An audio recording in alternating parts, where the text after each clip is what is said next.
The immortal actor Marlon Brando is known for a plethora of roles. But one of the lesser-known facts about him was that he was actually illiterate.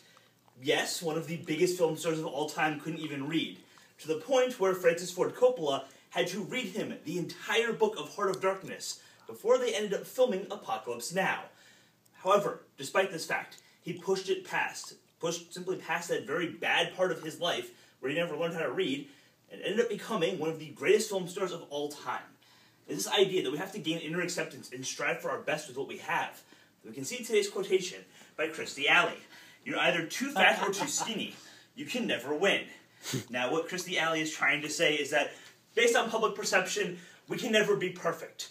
But despite this fact, because Kirstie Alley has gone on and become successful, we also have to find the things that make us successful in our lives. Just by simply pushing past all that.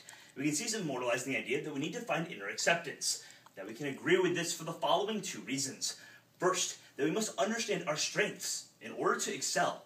But secondly, that we also have to adapt our flaws so they can become a positive for us. But first, it is essential that we must understand our strengths in order to excel. Now, we can see this in two clear examples. First, through Babe Ruth, and secondly, through Vladimir Nabokov. But first, Babe Ruth. Now, when Babe Ruth first worked his way up into the major leagues, he was a pitcher, not the hitter we all know him for. In fact, it wasn't until years into his career where a shortstop actually suggested, well, we only get him to hit once every 5 days. Why don't we let him hit every day and play left field?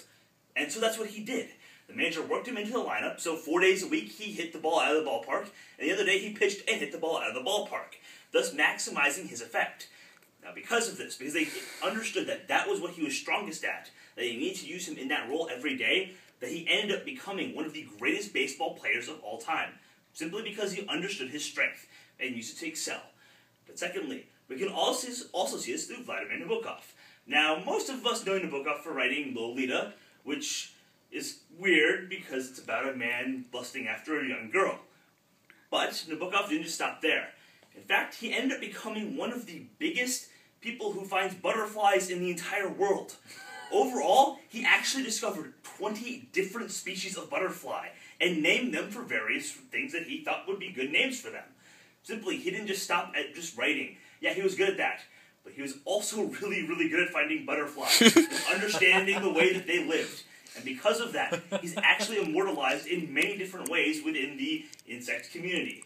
So through Vladimir Nabokov, as well as Babe Ruth, we can understand that we need to use our strengths to our fullest to fully excel. But secondly, we can also see that we have to adapt our flaws so that they end up becoming strengths for us. Now, we can see this in two ways. First, through the pitcher Jim Abbott, and second, through DuckTales. But first, Jim Abbott.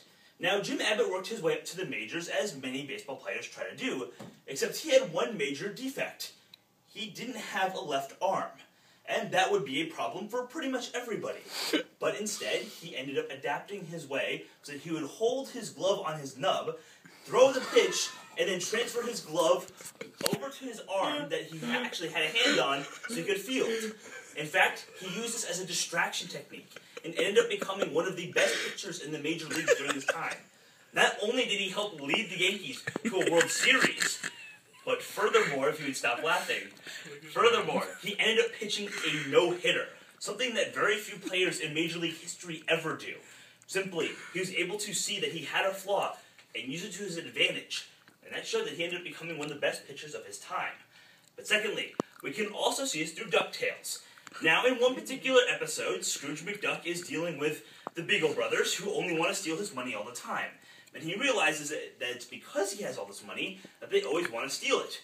So he sets a booby trap, essentially putting up different traps so he could catch them because he has left his money wide open. And so when they broke for it, when they tried to steal all of his money, he caught them all and sent them back to jail where they belonged.